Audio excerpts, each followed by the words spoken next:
Ребят, выехал я с друзьями на Ладогу. Ветер метров 15, выставились. Все-таки попробовать половить. Вот, я думаю. Там тоже вроде гоняют. Ветер. Вроде им две удочки.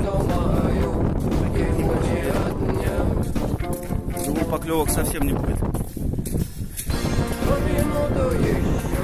Это маленькое спасение удалось.